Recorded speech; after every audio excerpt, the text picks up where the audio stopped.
Hello, everyone, one and all. Welcome back. We're finally back with some more Northwestern Wildcats. We were coming off probably our biggest season, I think, to date. I probably have said that a few times, but we just keep getting better, baby. We keep going on up. We just beat Georgia Tech in the Orange Bowl to cap off a 12-1 season. So, after looking through those stats in the last video, we are moving on ahead into the next offseason, the 2013, I guess, offseason. Is this what would be? We have a few juniors leaving, but I am not going to waste any recruiting points on those juniors because they don't even want to stay here, and they hardly ever do. I throughout the course of recording this, I don't get a single junior that actually wants to stay with Northwestern, so it's unfortunate. But looking at our recruiting class heading into the 2014 season, and it is once again loaded with 5 stars from top to bottom. If there's one thing that we have done really well in the last handful of years, it's recruit well. Dating back to 2010, we've had a top 5 recruiting class every single year. So, and I think this year's going to be more of the same. So we had a few down years, but for the most part, a majority of my coaching tenure at Northwestern, our recruiting has been top 25, and better, inside. So there you see, we once again take the top recruiting class, looking over some of the others. Louisville is up here. TCU sneaks in here. Colorado State, interesting. I mean, the sim, it starts to get out of hand, and teams, they start random teams start getting in here, but we do have Ohio State and Wisconsin from the Big Ten here in the top 15, and then outside of the top 15, maybe we can get 1 or 2 more Big Ten teams. I don't know if we're going to. Arkansas State, ew, that's gross. Washington State, NC State, and then San Diego State is going to round us out at 25. So moving on ahead now to our training here, our training results, looking at some of the folks we have. You can already see we had a couple 99 overalls on the squad. I really wish I was keeping track of how many 99 overalls we've had overall on the team. And there you see Adam Lamb, our quarterback, is up to a 98 overall, man. And that's our second or third linebacker that's 97 or higher. I mean, dude, that's just crazy. We have another quarterback on the roster who's a 95 overall. So this has to be our best roster, like hands down, right? Like I don't think we've had a better roster heading into the season. Could we potentially have natty expectations? I don't know. If we don't, I'll be really mad. And I'm sure Northwestern fans will probably be mad too. At this point, they're probably spoiled, right? Like, they're like, dude, you gotta finish, bro. You gotta win the big game. Am I like the Ryan Day of Northwestern now? The Jim Harbaugh of like 5 years ago for Northwestern? But looking over the rest of our roster here, everything is pretty solid. We don't have too many holes here. The O-line does, I guess, apparently. But we have more than enough guys rostered to kind of mix and match our starters and create the best possible combination here to run out a really decent squad. But still, it looks like our guards are probably going to be lower tier here. They're probably going to be the worst aspects of our team, which is probably not going to bode well for protecting Lamb or whoever ends up playing quarterback this year, because we always seem to end up splitting time because of injuries and stuff. So we give up a ton of sacks. But I think that's more of the Sims' fault rather than our team. I fielded as good of a team as I possibly could through recruiting and stuff. I have the top recruiting class, and those aren't all just inflated by quarterbacks and wide receivers. I mean, those are all linemen and defensive linemen, and you know what I mean? So we should be able to at least protect the quarterback with the Sim. The Sim doesn't think so. The Sim seems to think that we are fraudulent and we are capable of giving up 50 or more sacks every single year. So with that, with the final look at the roster, we're going to move into our next season. And there you see we grace the cover of Sports Illustrated to start things off. The college football world is giving us the looks that I hope we deserve. I'm really hoping we deserve. Talking about one of our receivers, we have a dangerous receiving core this year. And looking over here, we start off the season ranked number 1. And if I go back to my spreadsheet, that is the second year in a row that we are starting off the season ranked number 1. So I didn't catch where we finished last year because we lost, I think, late in the season. That win to Georgia Tech put us, I think, third. I think we were third. We were somewhere in the top 5. We had to be. But we're going to shake up the coaching style here.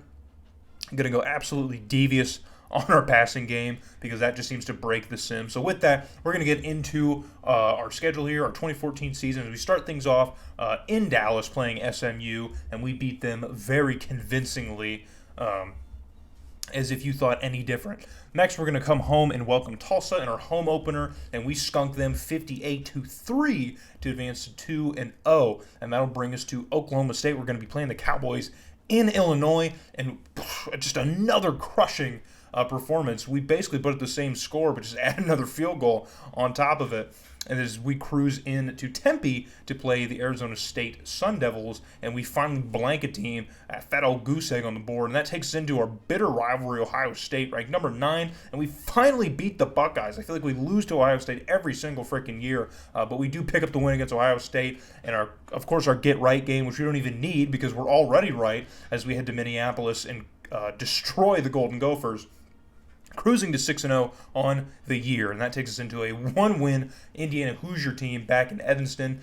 We win again in convincing fashion, as if there was any doubt, and that takes us into our Week 9 bye. We get a little break here as we go play number 6 Wisconsin in Madison, and we finally lose. Man, Wisconsin proves to be the better team as they absolutely crush us at home. So Wisconsin and us are probably going to flip here as we drop down to 8th, heading home to take on Purdue. Not as glorified as a victory as we'd probably like over the Boilermakers, but we do win by 10 to get back into the win column.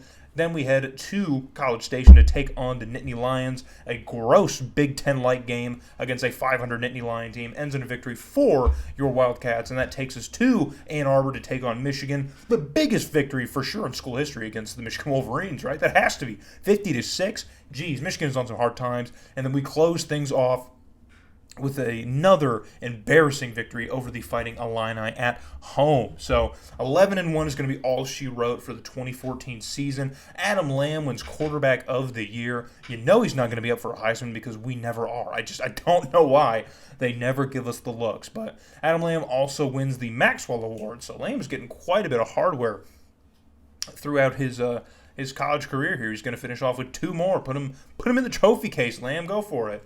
They're actually probably going to sit in our trophy case. But Adam Lamb finishes 2nd in Heisman voting. Man, we came so close. I was just telling my brother that the sim never gives us, never respects the Heisman stuff. Like, the sim will never give you a Heisman.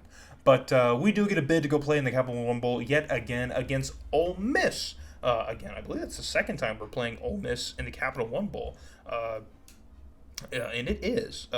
The last time was 2010. We played Ole Miss in the Capital One Bowl, and we lost it. So this is a potential to get our redemption on the Ole Miss Rebels, who did beat us. I think we've played pretty well against the SEC across this entire thing, but we are going to simulate this bowl game. That is something new I'm going to start doing here. I'm only going to watch the big ones here, so if we get into a national championship, we'll cover it, or like a big New Year's Six, like an Orange Bowl or something. Then we'll cover it. But I'm tired of showing you guys Capital One Bowls. We've been like 5 of them, but we do win this one. We beat Ole Miss. It's kind of a shootout, 45-31, but we do win it. So we earn another bowl victory. That has got to be like our 8th at this point. I don't know. It's our 4th straight for sure. So our 4th straight bowl victory and our 5th in 6 years. So looking over the bowl games now, at large now, we're going to see here Michigan gets absolutely crushed by Nebraska in their bowl game. So the Big Ten already off to a bad start. Purdue crushes UCLA, though. Decent UCLA team. Penn State beats LSU, so we are up. Big Ten is up, baby, if we, of course, win. Ohio State beats Kentucky. And so the Big Ten is looking decent. Wisconsin beats up on Oregon State. Great. You love to see it. And now let's see the Natty. Oh, my God. Air Force versus UAB is your national championship. This is why the BCS was broken. This is entirely why the BCS was broken. Air Force absolutely demolishes UAB.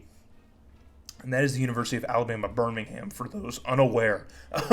The other Alabama.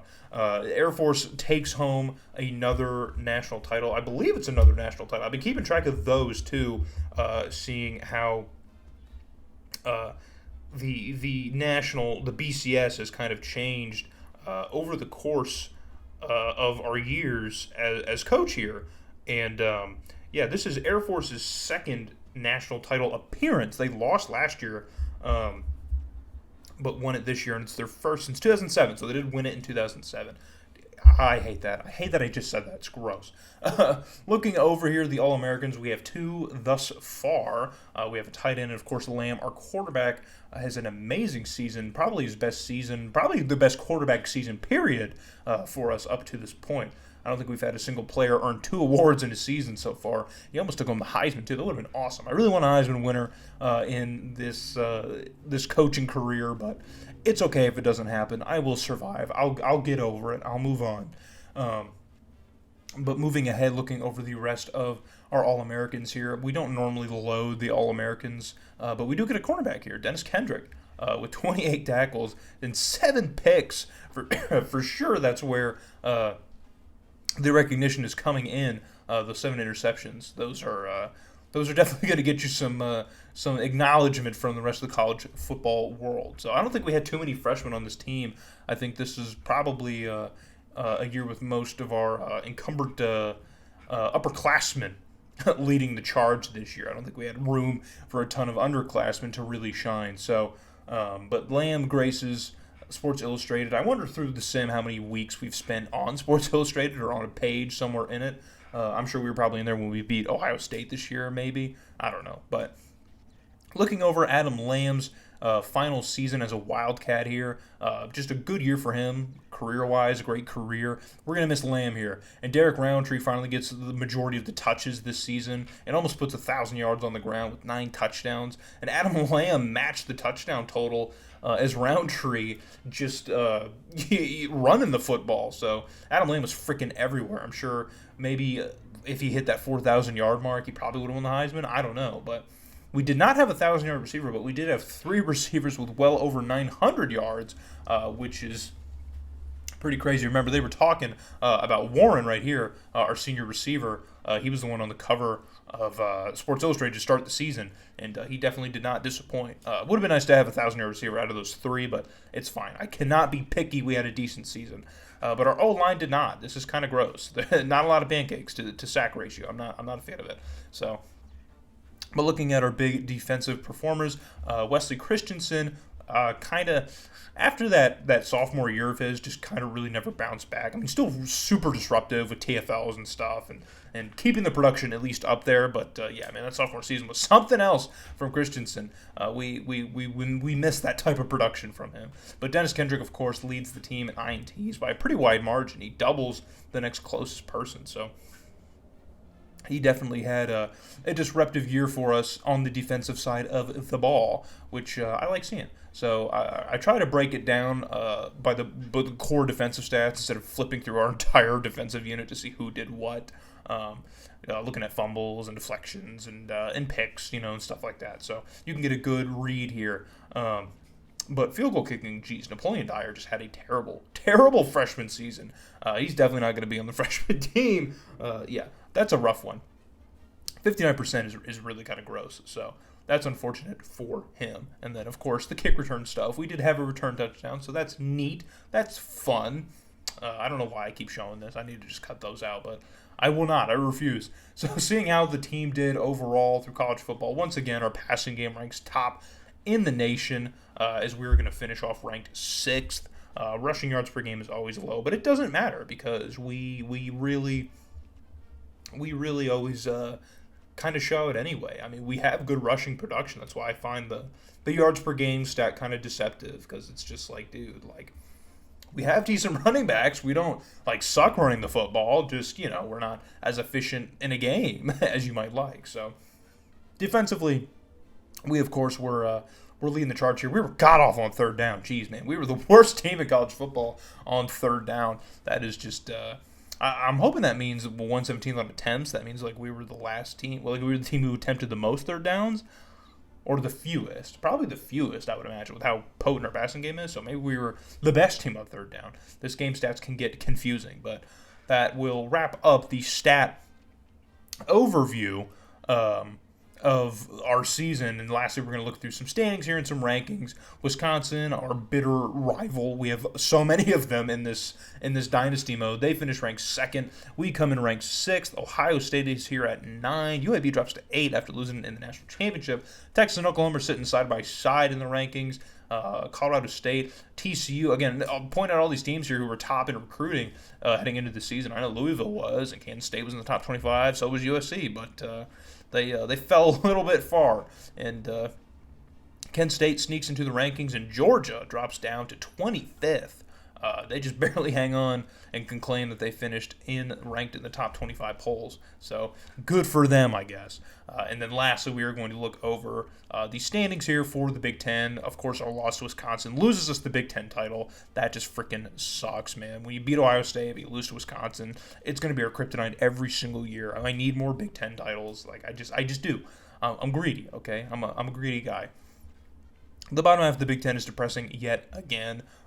What's new? Indiana still sucks. What's new?